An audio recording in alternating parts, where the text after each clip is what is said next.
Assalamualaikum warahmatullahi wabarakatuh. Bagaimana kabar kalian semua?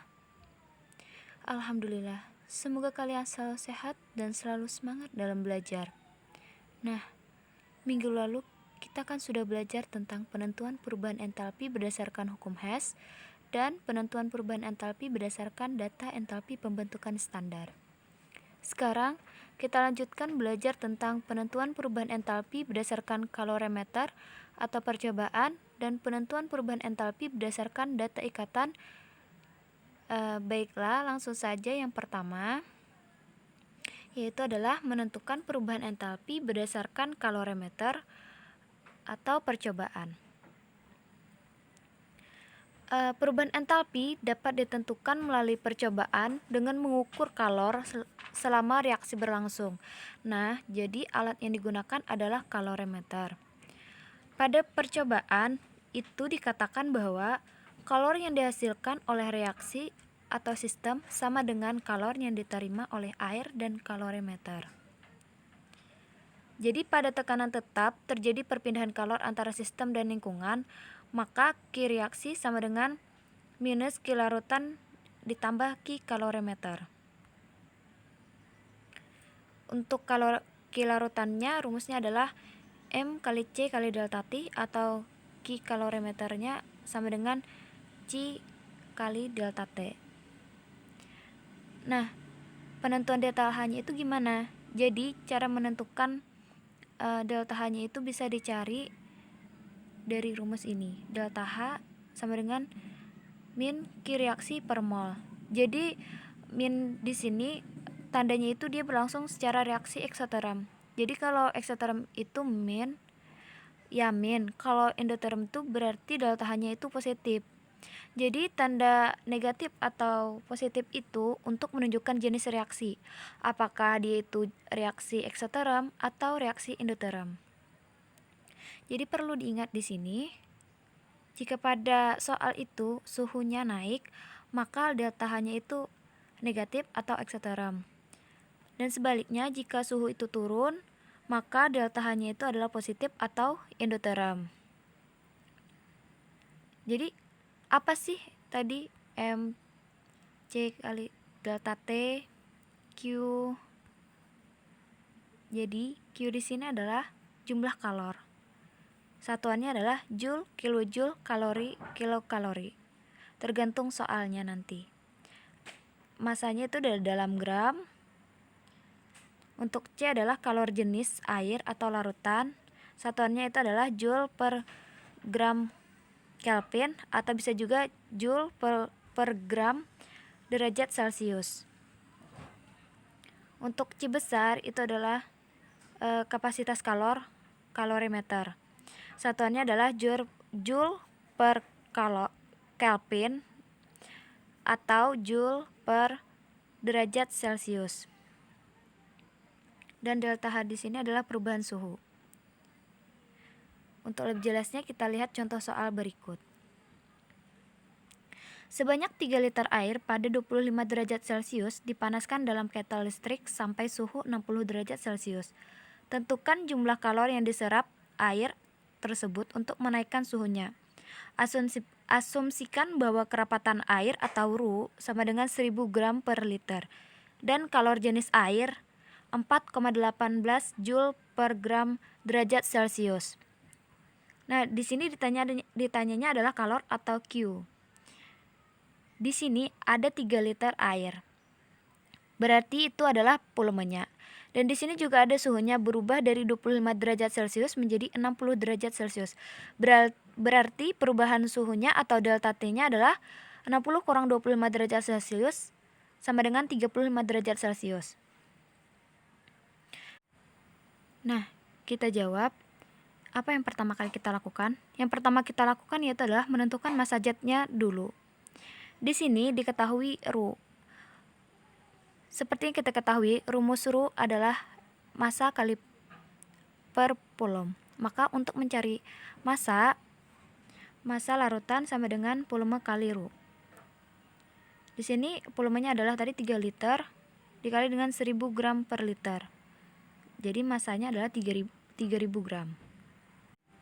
Nah, jadi kita akan mencari Q. Q reaksi sama dengan Q larutan sama dengan M kali C kali delta T. M-nya di sini adalah kita langsung saja masukkan 3000 gram dikali 4,18 Joule per gram derajat Celcius dikali dengan 35 derajat Celcius. Hasilnya adalah 438.900 Joule. Karena di sini masih Joule, maka kita jadikan kilojoule menjadi 438,9 kilojoule. Nah, supaya untuk lebih memahami lagi, kita lihat contoh kedua. Pada suhu 25 derajat Celcius direaksikan 50 ml larutan HCl 0,4 molar dengan 50 ml larutan NaOH 0,4 molar dalam kalorimeter. Ternyata suhu naik menjadi 28 derajat Celcius jika Ru sama dengan 1 gram per mililiter dan C 4,2 Joule per gram Kelvin, maka entalpi penetralannya adalah jadi di sini kita mencari delta H-nya. Karena di sini ada 50 ml larutan HCl dan 50 ml larutan NaOH, maka volumenya adalah volume campuran. 50 ml ditambah 50 ml hasilnya adalah 100 ml. Nah, karena pada Ru-nya di sini adalah 1 gram per mililiter, maka 1 ml itu sama dengan 1 gram. Jadi 100 ml itu setara dengan 100 gram. Massa larutan sama dengan volume kali Ru. Volumenya adalah 100 ml dikali 1 gram per mililiter.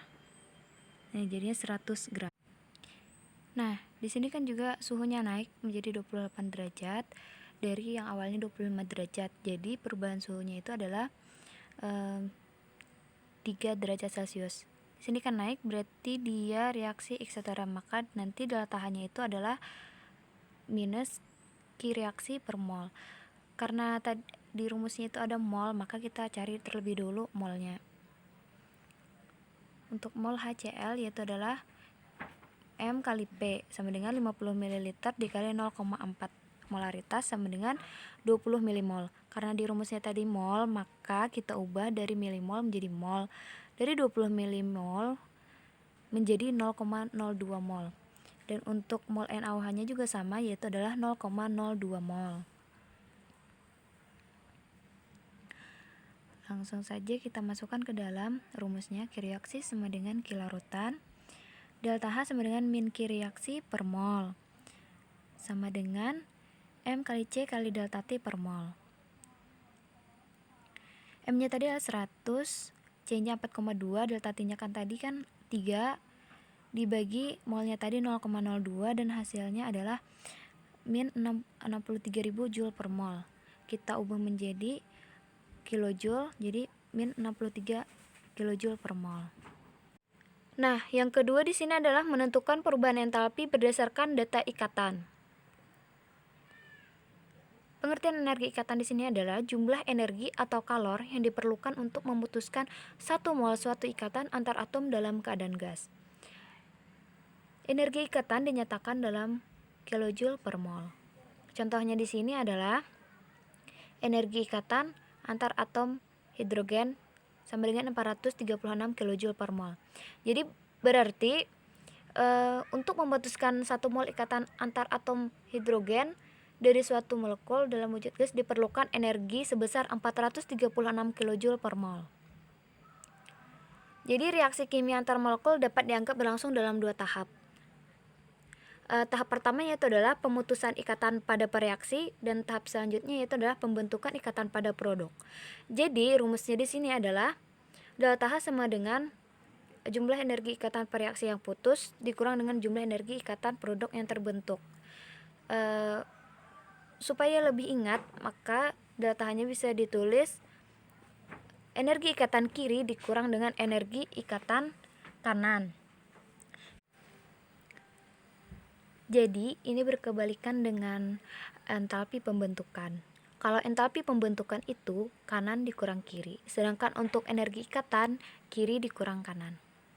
Supaya lebih mudah, kita lihat contoh soal berikut ini. Diketahui energi ikatan rata-rata sebagai berikut. H2 436 kJ per mol, Cl2 243 kJ per mol, HCl 431 kJ per mol. Hitunglah perubahan entalpi reaksi berikut. H2 ditambah Cl2 menjadi 2 HCl. Deltanya di sini adalah delta H-nya. Langsung saja kita jawab. Untuk lebih memudahnya, kita gambar strukturnya terlebih dahulu. Nah, pada HH itu adalah 1 mol, ClCl itu 1 mol, dan untuk HCl itu adalah 2 mol. Rumusnya tadi adalah delta H, energi ikatan kiri dikurang energi ikatan kanan. Pada kiri tadi itu adalah 1 mol HH ditambah 1 mol ClCl dikurang yang kanan tadi adalah HCl, 2 mol HCl. Masukkan 1 mol dikali dengan 436 kJ per mol ditambah 1 mol ClCl tadi kan 243 kJ per mol dikurang 2 mol untuk HCl tadi 431 kJ per mol.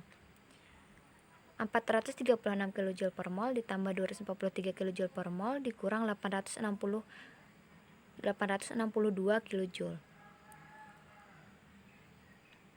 Dan hasilnya adalah minus 183 kJ. Nah, Ibu rasa ini cukup mudah sehingga pembelajaran kita cukupkan sampai di sini. Kalau ada hal-hal yang belum dimengerti, silahkan tanyakan di WA group. Demikian, wassalamualaikum warahmatullahi wabarakatuh.